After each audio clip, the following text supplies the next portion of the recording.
Ang pangalan ko ay Marco, 32 taong gulang, at binili ko ang aking unang bahay noong ako ay 28 anyos matapos ang ilang taong pagkayod bilang isang software engineer.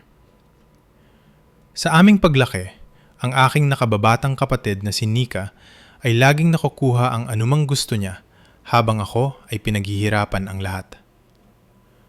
Noong nakaraang taon, piniyagan kong tumira ang aking mga magulang sa bahay ko matapos silang magretiro, pansamantala lang dapat.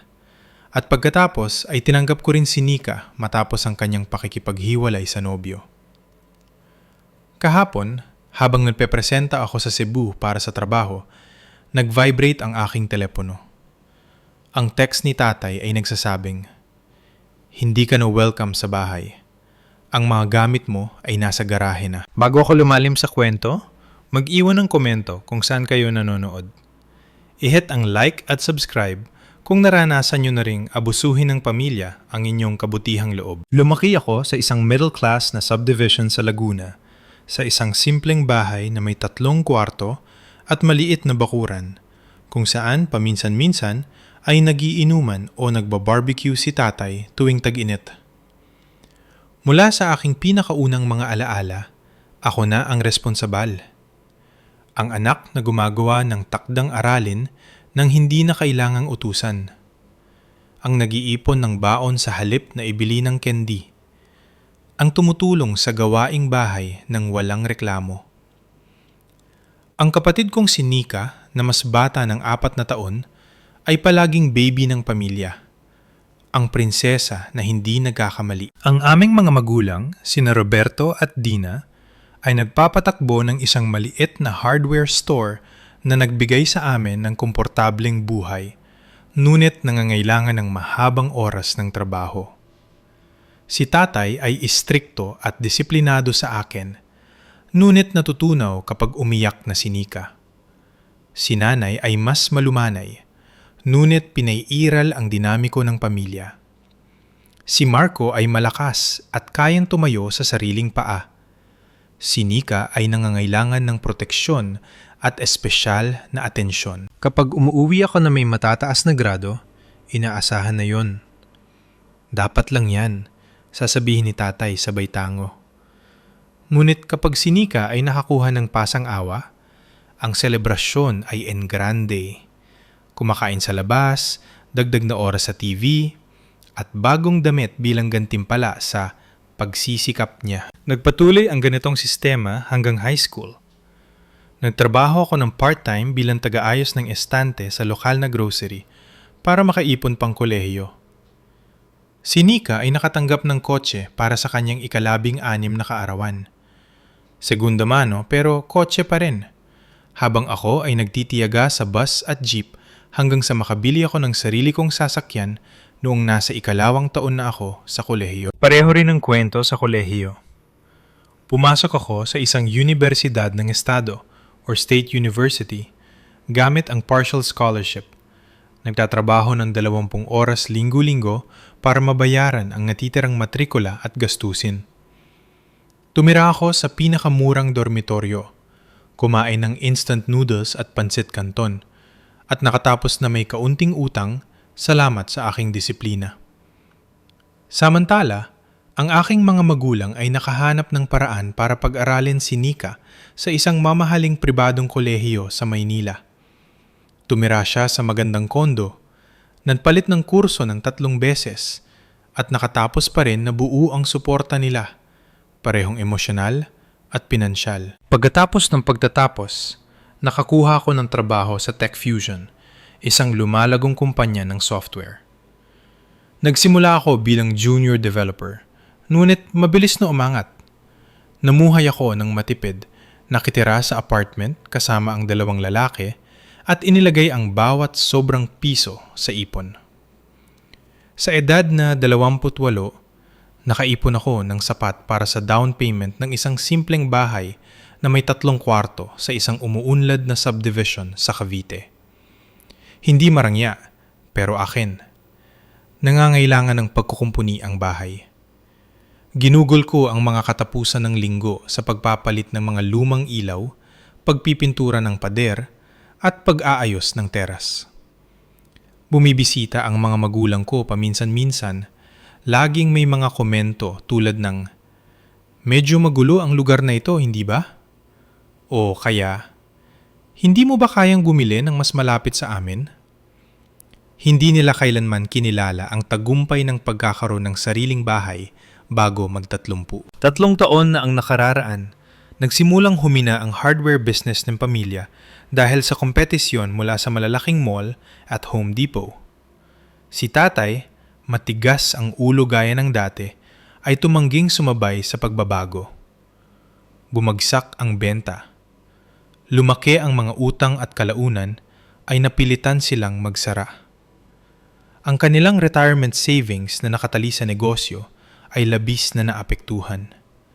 Kasabay nito, nagkaroon ng arthritis si nanay na nagdagdag ng mga bayarin sa gamot sa kanilang problemang pinansyal. "Kailangan lang namin ng ilang buwan para makabangon," sabi ni tatay nang makiusap silang tumira sa akin. Mahirap ang merkado para sa mga senior na may limitadong kita. Nagatubili ako. Inaalala ang isang buhay na binaliwala, ngunit sa huli ay pumayag ako. Pamilya ay pamilya, di ba? Lumipat sila sa guest room ko 2 taon na ang nakakaraan. Ang pansamantala ay dahan-dahang naging permanente. Nagdala sila ng mas maraming gamit kaysa sa kayang hawakan ng kwarto, unti-unting kumakalat sa buong bahay ko. Inayos ni tatay ang garahe ayon sa gusto niya nang hindi nagpapaalam. Inangkin ni nanay ang kusina. Pinupuna kung paano ko inaayos ang sarili kong mga cabinet. Inadjust ko ang buhay ko para pagbigyan sila. Nagtrabaho ako ng mas mahabang oras para matakpan ang tumaas na gastusin, kuryente, tubig, groceries, at ang kanilang mga gamot. Wala silang naiaambag na pera. Ipinapaliwanag na ang kanilang pensyon ay sapat lang para sa bayad sa kotse at personal na gastusin. 8 buwan na ang nakararaan, tumawag si Nika na umiiyak. "Naghiwalay na kami ni Tomas." Humahagulgul siya. Tinutukoy ang nobyo niya ng 3 taon. "Hindi ko kayang bayaran ng apartment ng mag-isa." Bago pa ako makapagbigay ng ibang solusyon, nasa telepono na si nanay. "Kailangan ka ng kapatid mo.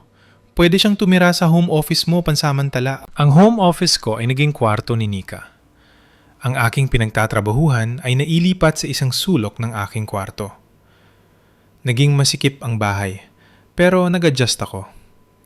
Ako naman, tutal, ang responsable, ang taga-ayos, ang provider. Ang pattern mula sa pagkabata ay muling lumitaw. Nagluluto si nanay ng masasarap na ulam para kay Nika kapag masama ang araw nito. Inaayos agad ni tatay ang kotse niya kapag may kakaibang tunog, habang ang sira sa teras ko na binanggit ko ay nanatiling sira. Trinato nila siya bilang bisita. Trinato nila ako bilang landlord. Maliban sa wala akong natatanggap na renta, tanging lumalaking gastusin at lumiliit na espasyo. Nilunok ko ang aking ines. Binayaran ko ang mortgage, utilities, at karamihan sa groceries. Naglinis ako ng mga common areas tuwing weekend. Nanatili ako sa opisina hanggang gabi para iwasan ang masikip na bahay. Papalaki ng papalaki ang pakiramdam na hindi na ito ang aking tahanan, kundi isang boarding house kung saan ako ang pinaka-hindi mahalagang residente. Nung nakaraang Lunes, lumipad ako patungong Cebu para i-present ang bagong software platform ng aming team sa mga potensyal na investors, isang pagkakataong makakapagpabago ng aking karera. Ang presentasyon ay nakatakda ng Huwebes ng umaga. Dinugol ko ang Martes at Miyerkules sa pag-ensayo, pagpapakinis ng mga slides, at pagpigil sa kaba. Huwebes ng umaga, naghatid ako ng isang perpektong presentasyon. Humanga ang mga investors. Nagpahiwatig ang boss ko ng posibleng promosyon. Sa unang pagkakataon sa loob ng ilang buwan, naramdaman kong may halaga ako at may nagawa. Pagkatapos ay dumating ang text na mababago ng lahat. Nakasakay ako sa elevator paakyat sa aking hotel room. Tuwang-tuwa pa rin mula sa matagumpay na presentasyon. Ilang executives ang nanatili upang pag-usapan ang mga detalye ng implementasyon at posibleng pagpapalawak ng platform. Ang boss ko, si Sir Patricio, ay hinila ako sa isang tabi na may malawak na ngiti. Ito ang klase ng trabaho na nagbibigay sa mga tao ng sariling opisina, Marco. Ang bigat ng mga nakaraang buwan, ang masikip na bahay, ang hirap sa pera, ang pakiramdam na hindi pinapahalagahan, ay sandaling naalis sa aking balikat. Nang abutin ko ang susi ng aking kwarto, nag-vibrate ang aking telepono. Isang text mula kay tatay. Hindi ka na welcome sa bahay. Ang mga gamit mo ay nasa garahe na. Tinitigan ko ang screen, sigurado akong mali ang pagkakaintindi ko. Tumawag ako agad. Walang sumasagot. Sinubukan ko ang telepono ni nanay, diretso sa voicemail. Tumawag ako ng 3 beses pa, lalong tumataas ang aking kaba. Sa huli, sinubukan ko si Nika. Natanggap mo na ang mensahe ni tatay. Sabi niya ng kaswal ng sagutin niya na parang nag-uusap lang kami tungkol sa pagbabago ng plano sa hapunan sa halip ng pagpapalayas sa akin sa sarili kong bahay. Anong nangyayari? Joke ba to? Ang boses ko ay umalingaw-ngaw sa walang tao na pasilyo ng hotel. Buntis ako, sabi niya. 3 buwan na at hindi na involved si Tomas. Natigilan ako sandali sa balita. Congratulations! Pero anong kinalaman niyan sa hindi ko pagiging welcome sa sarili kong bahay? Iniisip ni nanay at tatay na kailangan ko ng katatagan ngayon. Isang permanenteng lugar para sa akin at sa baby. Ang bahay mo ay may 3 kwarto. Perpekto para sa amin. Palagi ka namang nagtatrabaho. Halos wala ka sa bahay. Mas may sense ganito. Hindi ko maproseso ang naririnig ko. Nika, bahay ko yon. Binili ko yon. Ako ang nagbabayad ng mortgage. Hindi niyo pwedeng basta magdesisyon na hindi na ako nakatira doon. Sabi ni tatay, dahil pamilya naman tayo lahat, bahay ng pamilya talaga yon. Hindi mo naman hahayaang nasa kalye ang buntis mong kapatid at retiradong magulang, di ba? Tsaka, kaya mo namang umupa ng ibang lugar. Ikaw ang matagumpay sa atin. Binaba ko ang tawag at agad tinawagan ulit si tatay. Sa pagkakataong ito, sumagot siya. Anong kalokohan to? Pasigaw kong tanong. Ayusin mo ang pananalita mo. Sagot niya na parang 12 anyos pa rin ako. Gumawa kami ng desisyon bilang pamilya. Kailangan ni Nika ng katatagan para sa bata. Kukunin niya ang master bedroom. Kami ng nanay mo sa kwarto namin.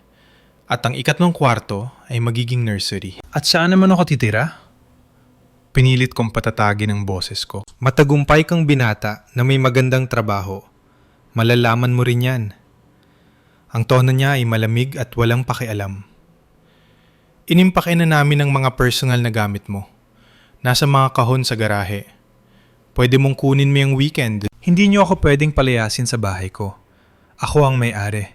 Ako ang nagbabayad. Huwag kang makasarili, sabi niya. Ang pamilya ay tumutulong sa pamilya. Mas kailangan ito ng kapatid mo kaysa sayo. Sinubukan kong mga tuwiran, makipagtalo at magmakaawa. Walang tumatalab sa kanyang kasiguraduhan na karapatan nila ang bahay ko. Nang banggitin ko ang legal na pagmamay-ari, tumawa lang siya ng pakutya. Pamilya tayo, hindi mga nangungupahan. Tigilan mo ang pagiging madrama. Tinawagan ko si Nanay sumunod, umaasa sa katinuan.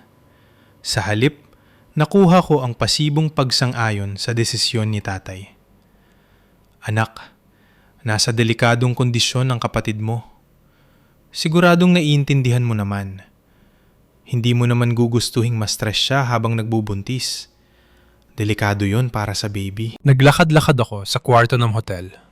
Nanginginig ang mga kamay sa hindi paniniwala at galit. Ang isa pang tawag kay Nika ay nagbunyag na pinalitan na nila ang mga kandado. Para sa seguridad, paliwanag niya, na para bang ako ay isang banta sa halip na ang legal na may-ari. Umupo ako sa gilid ng kama ng hotel, sinusubukang unawain ang laki ng pagtataksil.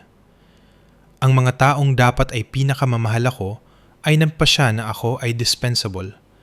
Mas mababa ang halaga kaysa sa ginhawa ng kapatid ko. Hindi sila nagtanong o nakipag-usap. Basta na lang silang nagdesisyon na ang tahanan ko ay hindi na akin. Hindi ako dinalaw ng antok ng gabing iyon. Nagpalit-palit ako sa pagitan ng galit, hindi paniniwala, at isang malalim na sakit na pisikal na nagpasakit sa dibdib ko. Ang tagumpay sa presentasyon, ilang oras bago iyon, ay naging walang kabuluhan sa harap ng ganitong pantataksil. Nang magbukang liwayway, nakapagdesisyon na ako. Agad akong uwi at haharapin ang sitwasyong ito. Tinawagan ko si Sir Patricio ng alas 6 ng umaga. Ipinaliwanag ang isang emergency sa pamilya at humingi ng paumanhin sa hindi pagdalo sa dinner kasama ang investors. Maunawain siya. Ang mahirap na bahagi ay tapos na at kaya na ng team ang dinner. Nag-book ako ng pinakamaagang flight pabalik ng Maynila at ginugol ang biyahe sa pag-iensayo ng sasabihin ko kung paano ko haharapin ang kabaliwang ito. Walang nakapaganda sa akin sa naghihintay. Ibinaba ako ng Grab sa tapat ng bahay ko o kung ano man ang dating bahay ko. Alas 2:30 ng hapon, agad kong napansin ang mga pagbabago. Ang wind chimes ni nanay na nakasabit sa aking beranda, ang lumang tumba-tumba ni tatay kung saan dating nakalagay ang aking modernong upuan. Hindi lang nila inangkin ang bahay ko. Binubura nila ang mga senyales ng pagmamay-ari ko. Habang papalapit ako na may dalang maleta, bumukas ang pinto. Sina nanay, tatay at Nika ay bumuo ng harang sa beranda. Hindi ka namin inaasahan hanggang weekend, sabi ni tatay. Nakahalukip-kip ang mga braso sa dibdib. Bahay ko to. Hindi ko kailangan ng imbitasyon. Sinubukan kong dumaan sa kanila papunta sa pinto. Humarang si tatay. Kailangan nating mag-usap bago ka pumasok. Hindi. Kailangan yung umalis sa daan. Buong araw akong nagbiyahe at gusto kong pumasok sa bahay ko. Humakbang si nanay. Magkawak ang mga kamay sa kaba. Marco, anak? Alam naming malaking adjustment ito. Pero kailangang magtulungan ng pamilya sa panahon ng hirap. Ito ba yon? Pamilyang nang tutulungan? Dahil sa kinatatayuan ko, mukha itong pamilyang tinatraidor ako at ninanakaw ang ari-arian ko. Lumabas si Nika mula sa likod ng aming mga magulang, isang kamay na nakapatong sa kanyang tiyan na wala pang umbok sa isang madramang pagpapakita ng pagbubuntis. Palagi kang makasarili, Marco. Sarili mo lang lagi ang iniisip mo. Makasarili? Hinayaan ko kayong lahat na tumira sa bahay ko ng libre ng ilang buwan. Ako ang nagbabayad ng mortgage, kuryente, tubig, pagkain, at nagpapasalamat kami, singit ni nanay. Pero ang pamilya ay nagsasakripisyo. Ang kapatid mo ay magsisimula ng pamilya. Mas prioridad yun na yun kaysa sa karapatan mong tumira sa bahay na pag-aari mo. Naririnig niyo ba ang sarili niyo? Nagsisimula ng mapansin ng mga kapitbahay. Ang mga santos sa tapat ay tumigil sa pagdidilig. Si Aling Susan ay nagbagal sa paglalakad. Kunwaring nagwawalis habang pinapanood ang komprontasyon. Inayos ni tatay ang tindig niya, pinalaki ang dibdib. Gumawa na ako ng desisyon bilang padre de pamilya. Kailangan ng kapatid mo ng katatagan. Makakahanap ka ng ibang lugar. Padre de pamilya? Hindi ito 19 na century, tatay. At hindi ito ang bahay mo para pagdesisyunan. Tinulak ko sila at pumasok gamit ang susi ko sa likurang pinto, na sa himala ay gumagana pa rin. Sa loob, natigilan ako. Ang sala ay na-rearrange na. Ang aking entertainment center ay pinalitan ng luma nilang TV. Ang moderno kong sofa ay itinulak sa pader para magbigay daan sa malaking recliner ni tatay. Umakyat ako sa aking kwarto at nakitang bukas ang pinto. Ang espasyo ay nagbago. Wala na ang kama ko. Pinalitan ng mga kahon ng gamit ng baby. Isang kalahating na buong kuna ang nasa sulok. Bukas ang pinto ng aparador. Inilalantad ang mga damit ni Nika kung saan naroon dapat ang akin. Anong kalokohan to?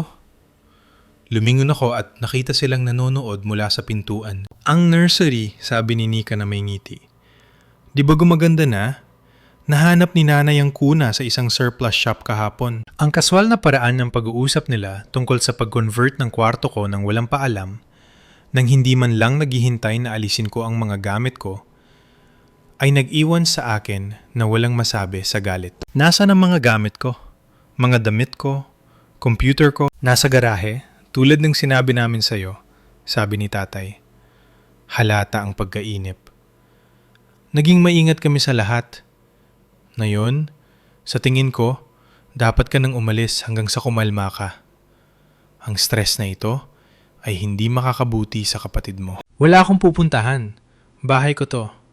Pangalan ko ang nasa titulo, sa mortgage, sa lahat ng papeles. Kayo ay mga bisita na sumobra na. Namula ang mukha ni tatay. Bahay ko na ito ngayon, Totoy. Nagdesisyon na ako.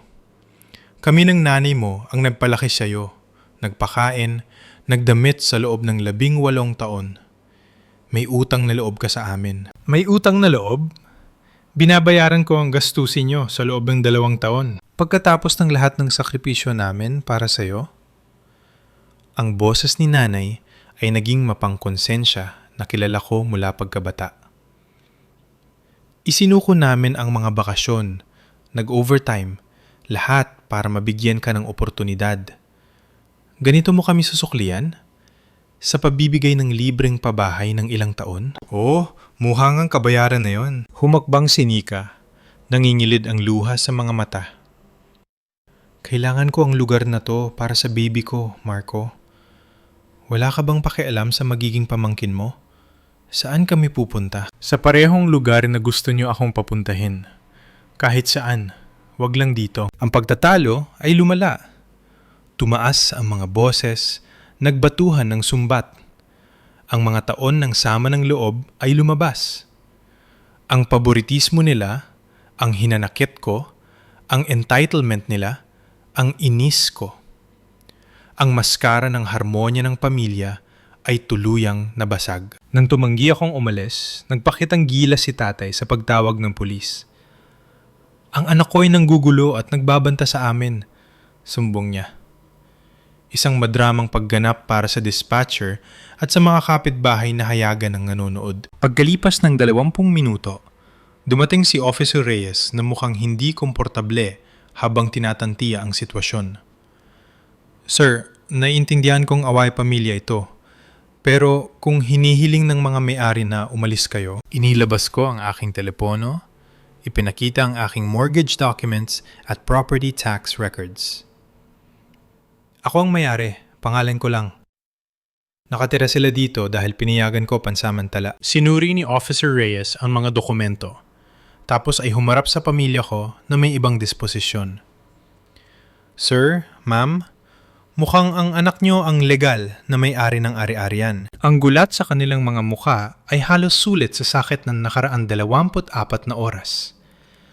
Talagang naniwala silang basta na lang nila maaangkin ang bahay ko.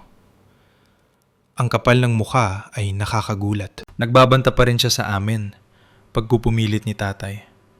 Pero wala nang diin ang boses niya. Wala akong narinig na banta, matigas na sabi ni Officer Reyes. Mr. De Leon, gusto niyo bang paalisin sila sa lugar? Parte sa akin ay gusto yon. Agarang hustisya, panuurin silang maggandarapa tulad ng pinilit nila sa akin. Ngunit ang pagpapaalis ay nangangailangan ng legal na proseso. At sa kabila ng lahat, hindi ko kayang ilagay ang buntis kong kapatid sa kalye nang walang babala. Hindi, pero gusto kong kunin ang ilan sa mga gamit ko nang walang abala. Tumango si Officer Reyes. Mananatili ako habang ginagawa niyo yon. Ang kahihiyan ng pagkuha ng mga personal na gamit mula sa sarili kong bahay habang may bantay na pulis ay masakit. Sa garahe, natagpuan ko ang mga gamit ko na basta na lang inimpake. Mga damit na hindi nakatupi, electronics na walang proteksyon, mga libro na basta na lang pinagpatong-patong. Ang relo ng lolo ko, regalo sa graduation, ay may basag na salamin. Ang koleksyon ko ng mga librong may pirma na nakatago sa protective cases ay inalis at itinapon sa isang karton. Ang pinaka nakakabahala ay ang mga nawawalang gamit. Ang laptop ko, ilang rilo, at ang maliit na fireproof safe na naglalaman ng mahahalagang dokumento. Nang tanungin, nagmaang-maangan ang pamilya ko. Inimpake lang namin kung anong nakita namin. Kung may nawawala, baka naiwala mo. Isinakay ko ang kayako sa aking SUV sa ilalim ng mapagmatsyag na mata ni Officer Reyes. Nakatayo ang pamilya ko sa driveway. Nagkakaisa laban sa akin. Si nanay na umiiyak, si tatay na matigas. Si Nika na gumaganap bilang kawawang buntis para sa benepisyo ng opisyal. Habang naghahanda akong umalis, nagsalita ng mahina si Officer Reyes. Idokumento niyo lahat ng nawawala o nasira. Kakailangan ninyo yan para sa record. Tumango ako. Naninikip ang lalamunan sa emosyon. Salamat. Nang gabi ngayon, nag-check-in ako sa isang murang hotel na papaligiran ng mga mabilisang nailigtas na gamit. Pakiramdam ko ay homeless ako sa kabila ng pagmamay-ari ng bahay. Kumpleto ang pagtataksil. Ang mga taong dapat ay pinakamamahal ako ay tinapon ako ng walang pag-aalinlangan. Inangkin ang ari-arian ko bilang karapatan nila. Trinato ang kabutihang loob ko bilang obligasyon. Timitigan ko ang pader ng hotel. Ang lungkot ay napapalitan ng malamig na desisyon. Ipinakita nila sa akin kung saan ako nakalugar sa buhay nila. Maginhawa kapag kailangan, itatapon kapag hindi. Panahon na para kumilos ako ng naayon. Ang unang linggo sa hotel ay lumipas ng parang bula sa gulo ng emosyon. Gumalaw ako na parang robot. Papasok sa trabaho, babalik sa hotel, tititig sa pader, halos hindi natutulog. Gumawa ako ng ilang pagtatangka sa pakikipag-ayos.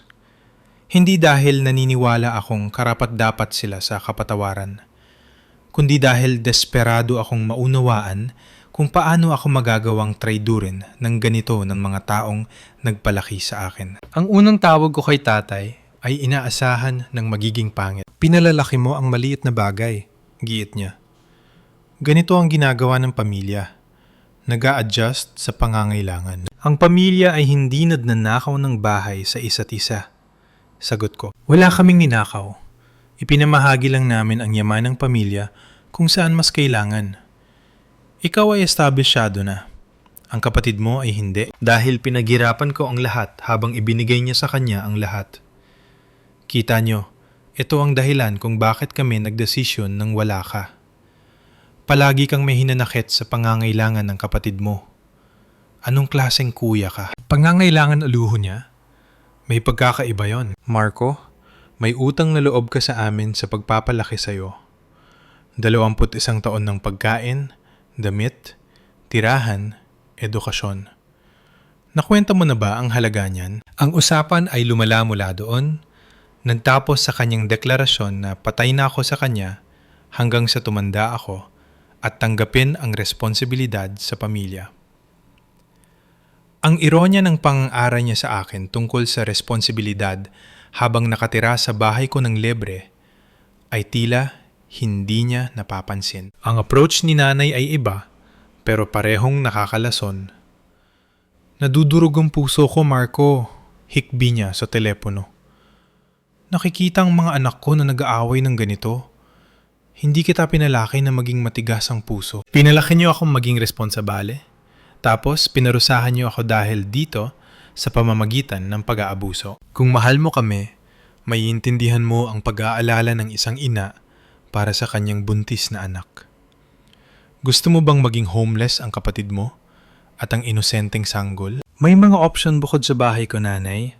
Apartments, paupahang bahay. Isasababo ang kapatid mo sa kung saang squalid apartment sa delikadong kondisyon niya. Kung nakikita mo lang siya ngayon, maputla at nasusuka sa morning sickness. Nang mabigong manipulasyon, gumamit siya ng luha, tapos pananahimik, at sa huli ay galit. Tama ang tatay mo. Palagi kang malamig, mautak. Baka ito na ang pinakamabuti. Ipinapakita mo sa amin ang tunay mong kulay bago kami umasa sa iyo sa pagtanda namin. Ang mensahe ni Nika, ipinadala via text kaysa sa direktang pag-uusap ay marahil ang pinakamasakit. Ikaw naman talagang naiiba sa atin eh. Pakiramdam lang ni nanay at tatay na obligasyon nilang isalika. Ngayon, pwede na kaming maging tunay na pamilya nang wala ang panghuhusga at pagmamataas mo. Ang baby ko ay nararapat sa mas mabuti kaysa sa isang tito na tulad mo. Ang epekto ng mga interaksyong ito ay nakawasak. Hindi lang nila ninakaw ang bahay ko, binabago rin nila ang buong kasaysayan ng pamilya para bigyang katwiran ang mga ginawa nila. Sa bersyon nila, ako ang kontrabida, makasarili, malamig, mautak, sa halip na ang responsableng anak na sumuporta sa kanila ng ilang taon. Humingi ako ng payo sa kaibigan kong abogado na si Dante. Habang umiinom sa bar malapit sa hotel, inilatag ko ang sitwasyon. Sa legal na aspeto, simple lang, paliwanag niya. Ikaw ang may-ari. Sila ay mga tenant na walang lease. Technically, at-will occupants, dahil pinayagan mo silang tumira. Pwede mo silang paalisin gamit ang tamang abiso ayon sa batas. At sa moral na aspeto? Tanong ko, kahit alam ko na ang sagot. Ibinaba ni Dante ang kanyang baso. Sa moral na aspeto, nilabog nila ng lubusan ng tiwala at kabutihang loob mo. Sinasamantala nila ang relasyon nyo bilang pamilya habang wala namang inaambag. Sa ibang konteksto, tatawagin natin ito kung ano talaga ito. Financial abuse. Ang kanyang balidasyon ay nagbigay ng pansamantalang ginhawa, ngunit nanatiling komplikado ang realidad. Ang pagpapalayas sa aking buntis na kapatid at matatandang magulang ay magmumukha akong demonyo sa paningin ng lahat, anuman ang katwiran. Ang takot na ito ay nakumpirma nang magsimulang tumunog ang telepono ko mula sa mga tawag ng extended family. Mga taong bihirang kumuntak sa akin maliban tuwing Pasko. Tumawag muna si Tita Elaine, kapatid ni nanay. Paano mo nagawang iwanan ng buntis mong kapatid at matatandang magulang matapos ang lahat ng ginawa nila para sa'yo? Sinubukan kong ipaliwanag ang panig ko, pero nagsalita siya ng sabay. Wasak na wasak ang nanay mo. Sabi ng tatay mo, pinagbantaan mo sila. Ito ba ang lalaking pinalaki namin? Si Tito Tomas, kapatid ni tatay, ay parehong mapanghusga. Sabi ng tatay mo, sinusubukan mo silang palayasin sa tahanan nila. Akala ko pa naman ikaw ang responsable sa pamilya. Tahanan ko yon, Tito Tomas. Ako ang nagbayad. Ako ang may-ari. Huwag kang pilosopo, iho. Ang ari-arian ng pamilya ay ari-arian ng pamilya. Kahit ang mga pinsan na naging ka-close ko nung bata pa, ay nagsimulang i-unfriend ako sa social media. Ang kwento ng pamilya ay kumalat parang apoy. Ang makasariling si Marco na inabandona ang buntis na kapatid at matatandang magulang, nagbabanta sa kanila, nagdudulot ng stress kay Nika. Ang isolasyon ay lubos. Sa trabaho, nahirapan akong mag-concentrate, gumagawa ng mga pagkakamali na hindi ko naman ugali. Ang boss ko, na noong una ay maunawain, ay nagsimulang magpakita ng pag-aalala sa performance ko. Tanging si Jessa, isang kasamahang developer na naging kaibigan sa paglipas ng mga taon, ang nakapansin na may mas malalim na problema. Hindi ka natutulog, no? Tanong niya habang nanananghalian sa pantry. Umiling ako, masyadong pagod para magkunwari. Gusto mong pag-usapan? Walang pilitan, pero minsan nakakatulong ang pananaw ng iba. Ang kabaitan niya ay bumasag ng kung ano sa akin. Sa malamig na pantry ng kumpanya, na paliligiran ng mga tasa ng kape, sinabi ko sa kanya ang lahat. Nakinig siya ng walang abala, walang panghuhusga. Ang ekspresyon niya ay nagbabago mula sa pag-aalala tungo sa hindi paniniwala hanggang sa galit. Hindi yan pamilya, Marco, sabi niya sa huli. Parasitismo yan. Ang prangka niyang sagot ay nagpatawa sa akin, ang una sa loob ng ilang araw. Masakit pakinggan pero tumpak. Nakondisyon kang tanggapin ang tratong ito na makonsensya sa paglalagay ng hangganan. Hindi yan pagmamahal. Kontrol yan. Ang pag-uusap na iyon ay naging turning point. Ang pananaw ni Jessa ay nakatulong sa akin na makita ng malinaw ang dinamiko. Hindi ako ang kontrabida sa pagnanais na mabawi ang bahay ko. Sila ang kontrabida sa pagkuha nito. Nang weekend na yon, mag-isa sa hotel room, umabot ako sa emosyonal na sagad. Pinalaki ako sa paniniwalang ang pamilya ang lahat, na ang pagsasakripisyo para sa pamilya ang pinakamataas na birtud. Ngayon, ang pamilyang yon ay tinapon ako ng walang pag-aalinlangan. Ang pundasyon ng pagkatao ko ay pakiramdam ko'y nawasak na hindi na maaayos. Linggo ng gabi, tumunog ang phone ko mula sa banking app. Mortgage payment due in 3 days. Otomatiko, gumalaw ako para i-authorize ang bayad. Ipinagpapatuloy ang pagbabayad para sa bahay na hindi ako pinapayagang tirhan. Ang daliri ko ay naka-hover sa confirm button. Isang sandali ng kalinawan, ang tumama ng may pisikal na puwersa. Bakit ko sila kinukonsinti? Bakit ko patuloy na pinopondohan ang ginhawa nila sa halaga ng sarili ko? Sa unang pagkakataon, nakita ko ang sitwasyon ng buong linaw. Kinuha nila ang kabutihang loob ko bilang kahinaan, ang responsibilidad ko bilang obligasyon. Naniniwala silang entitled sila sa lahat ng pinaghirapan ko. Ang realisasyon ay masakit at mapagpalaya sabay.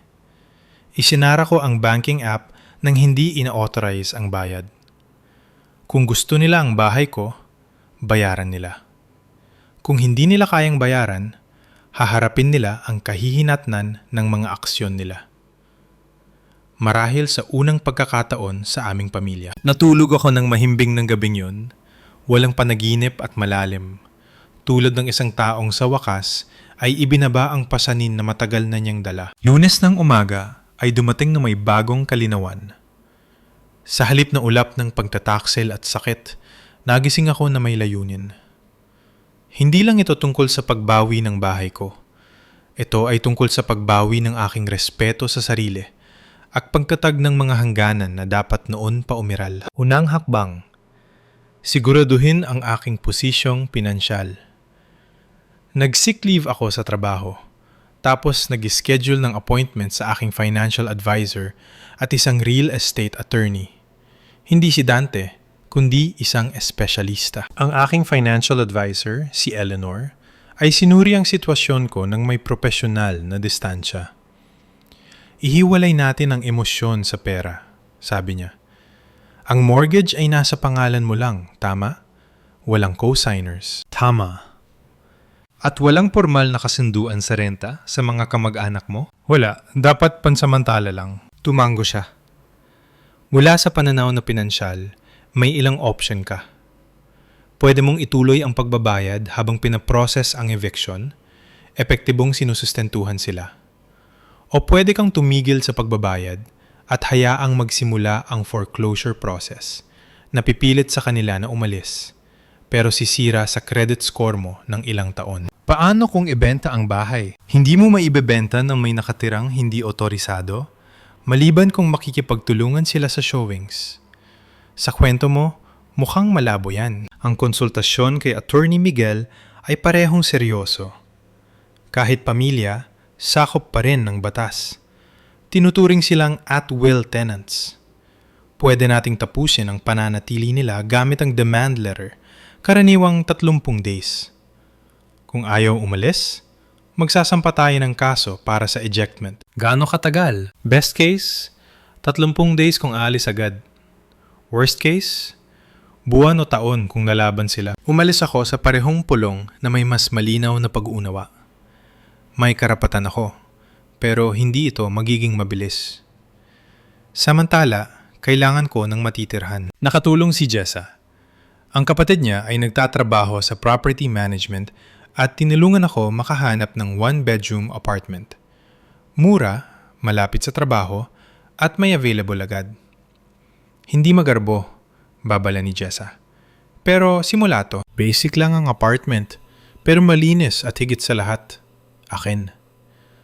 Walang pwedeng umangkin, magpalit ng kandado, o magdesisyon na hindi ako nababagay doon. Habang nag-aayos, tumawag ang bangko. Mr. De Leon, tumatawag kami tungkol sa mortgage payment nyo. 3 days overdue na. Hindi, salamat. Sagot ko ng mahinahon. Alam ko ang sitwasyon. Naiintindihan ko ang epekto sa credit score ko. Pagkababa ko, pangalan ni tatay ang nag-flash sa screen. Huminga ako ng malalim bago sumagot. Tumawag ang bangko tungkol sa mortgage. Sabi niya nang walang bate. Sabi nila overdue na. Oo nga. Aba, babayaran mo ba? Hindi. Sa tingin ko, hindi. Katahimikan. Anong ibig sabihin yan? Ibig sabihin kung gusto niyong tumira sa bahay na yan, kailangan niyong bayaran. Hindi ka pwedeng magseryoso. Alam mo hindi namin kaya ang mortgage na yan. Eh di may problema kayo, di ba? Responsibilidad niya yan. Ang mortgage nyo para sa bahay ko na inangkin nyo. Ang pag-aari at responsibilidad ay magkasama, tatay. Hindi pwedeng isa lang ang meron ka. Sumigaw siya. Hahayaan mong i-foreclose ng bangko ang bahay ng pamilya mo. Anong klaseng anak ang gumagawa niyan? Ang klase ng anak na ninakawan ng bahay ng pamilya niya. Sagot ko, nagulat sa sarili kong kalmado. Gumawa kayo ng desisyon noon pinalitan niyo ang mga kandado. Ngayon, harapin niyo ang kahihinatnan. Pagkatapos ni tatay, dumating ang iyak ni nanay. Tapos ang histerya ni Nika. Nilalagay mo sa panganib ang kinabukasan ng baby ko. Ang mga salita nila ay tumalbog lang sa akin. Ang emosyonal na manipulasyon na kumontrol sa akin ng ilang taon ay biglang nawalan ng bisa. Nakita ko ito kung ano talaga ito. Isang taktika para mabawi ang kontrol. Kinabukasan, inutusan ko si Attorney Miguel na magpadala ng formal na liham. May 30 days sila para umalis o magsimulang magbayad ng renta na kinalkula niya sa market rate, doble ng mortgage ko. Detalyado rin sa liham ang mga nawawalang gamit na inaasahan kong maibalik. Ang opisyal na liham ay nagpabago sa pamilya. Biglang tumawag ang mga kamag-anak na nanghusga sa akin para pakinggan ang panig ko. Si Tito Tomas ang una. Nabanggit ng tatay mo ang sulat ng abogado. Sa tingin ko, nagsalita ako ng padalos-dalos noon. Hinisgahan niyo ako ng hindi alam ang totoo. Sagot ko. Masakit yon galing sa taong nirerespeto ko. Iba ang kwento ng tatay mo. Sabi niya iniwan mo sila. Hindi niya sinabing pinalayas ka sa sarili mong bahay. Isa-isang tumawag ang mga kamag-anak. Paggalito, paglilinaw, at awkward na paghingi ng tawad.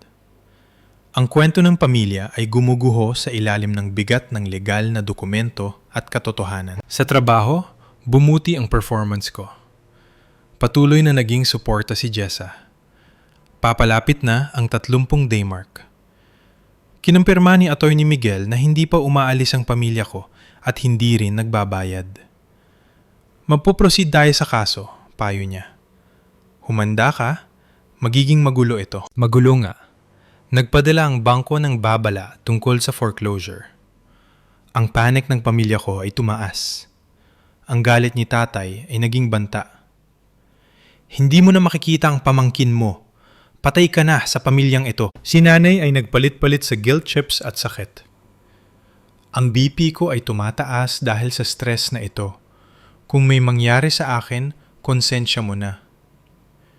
Si Nika, marahil na-realize ang seryosong sitwasyon, ay nagtangkang makipag-ayos. Baka nag-overreact kami. Pwede kang bumalik at ayusin natin ang sharing arrangements. Nakita ko ang alok kung ano talaga ito. Takot na mawalan ng matitirhan. Hindi na, salamat. May sarili na akong lugar. Pero ang mortgage, hindi namin kayang bayaran. At nasisira ang credit mo. Nakakalungkot yan. Pero sitwasyon yan na ginawa niya ng desisyunan niyong angkinin ang bahay ko. Natapos ang usapan na umiiyak siya. At ako ay hindi natitinag. Natulog ako ng payapa sa simplikong apartment. Napapaligiran ng mas kaunting gamit pero mas maraming respeto sa sarili kaysa sa nakaraang mga taon. Sa ika-6 na linggo ng pananatili nila, naubos na ang pasensya ng bangko. Nagpadala sila ng formal na abiso ng foreclosure proceedings. Nang araw ding iyon, sinabi ni Atty. Miguel na umuusad na ang kaso, pero naantala dahil sa abogado ng pamilya ko. Sinasabi nilang may verbal agreement daw kayo, paliwanag niya. Kasinunggalingan yan, sagot ko. Nang gabing iyon, tumawag si tatay na iba na ang tono. Anak, Sa tingin ko, nadala lang tayong lahat. Mag-usap tayo bilang mga nasa hustong gulang. Nakikinig ako, sagot ko. Magastos ang abogado. Bakit hindi tayo magkompromiso? Bumalik ka sa bahay, bibigyan ka namin ng pwesto. Ang kapal ng muka ay halos nakakabilib. Bibigyan ako ng pwesto sa sarili kong bahay. Kompromiso ba yan? Tatay, walang nagnakaw. At ayusin mo ang tono mo. Tatay mo pa rin ako. Oo, pero hindi ibig sabihin yan ay karapatan mo ang ari-arian ko. Nagbago siya ng taktika. May sakit ang nanay mo. Ang doktor ay nagsabing kailangan niya ng katahimikan. Kinuha ni nanay ang telepono. Marco, anak, bakit mo kami pinapahirapan ng ganito? Alam ko na ang performance na ito. Sorry kung masama pakiramdam mo, nanay. Sundin niyo ang payo ng doktor. Ang paglipat sa abot-kayang pabahay ay makakatulong sa stress. Agad nagbago ang tono niya mula sa mahina tungo sa galit. Ang kapal mo! Matapos ang lahat ng ginawa namin. Sinika naman. Nag-text ng sonogram na may caption, ang pamangkin mo, deserve niya ang matatag na tahanan. Hindi ako sumagot. Kalaunan, tumawag siya. Nag-uusap na ulit kami ni Tomas. Baka tumira siya dito. Makakatulong sa gastos. Muntik na akong matawa. Dadagdag pa ng tao sa bahay na pa-foreclose na. O kaya maghanap kayo ng sariling lugar tulad ng ibang magulang. Bakit ba ang hirap mong kausap? Dahil sinusubukan niyong panatilihin ang libreng pabahay na hindi sa inyo. Ang tugon ng extended family ay patuloy na nagbago. Ang mga pinsan kong kaedad ko na may sariling bahay ay hindi makapaniwala. Hindi ko ma-imagine na ang kininang bahay ng iba, sabi ng pinsan kong si Rachel. Nahati ang pamilya. Hindi na ako ang universal na kontrabida. Samantala, unti-unting nabubuo ang buhay ko. Ang apartment ay naging tahanan. Naglagay ako ng halaman, bagong furniture. Bumuti ang trabaho ko at nakatanggap ng papuri sa isang project. Lumalawak na rin ang social circle ko. Ipinakilala ako ni Jessa sa mga kaibigan niya. Si Brian, isa ring developer, ay inimbita ako sa board game nights. Tinanggap ko at nagulat sa saya ng simpleng pakikisalamuha. Pagkalipas ng 8 linggo, dumating ang unang malaking epekto. Pumasok ang bahay sa pre-foreclosure status. Tumawag si tatay na nagpapanik. Kukunin ng bangko ang bahay. Oo, ganyan ang nangyayari kapag hindi binabayaran. Kailangan mong gumawa ng paraan. Hindi, tatay. Tumigil yan maging responsibilidad ko noong nagdesisyon kayong hindi na akin ang bahay. Katahimikan. Sa wakas, tumagos na ang realidad.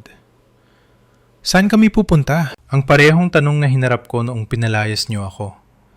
Gawan niyo ng paraan. 2 araw ang lumipas, tumawag si nanay. Nakahanap kami ng apartment. Maliit pero papaya yung landlord. Ang tagumpay na inaasahan kong maramdaman ay nahaluan ng lungkot.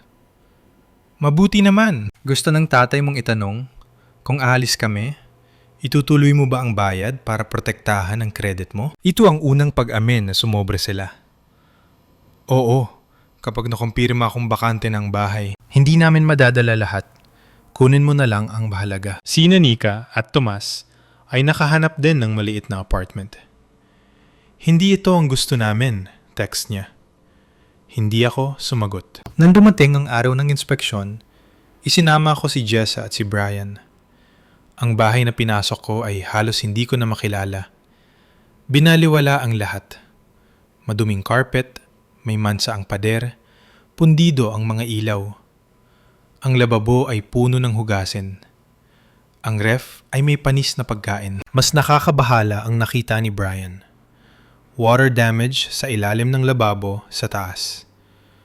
Sirang bintana sa basement. Hindi lang sila tumira dito, obserbasyon ni Brian.